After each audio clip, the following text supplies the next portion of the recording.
বিশ্বনবীর টেনশন হচ্ছে, আগের উম্মতের হায়াত পাইছে বেশি, ইবাদত করছেও, আমার উম্মত হায়াত পাইছে কম, ইবাদতের সুযোগও।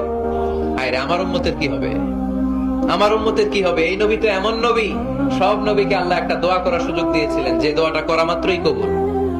এটাকে আরবিতে বলে দাওয়া মুস্তাজাবা, লিকুল্লি নবিয়িন দাওয়া মুস্তাজাবা। সব নবীকে আল্লাহ একটা করে দোয়া করার সুযোগ দিয়েছে, আর এই দোয়াটা করা মাত্রই কবুল। আর সব নবীরা দুনিয়াতেই ওই দোয়া করে ফেলেছে।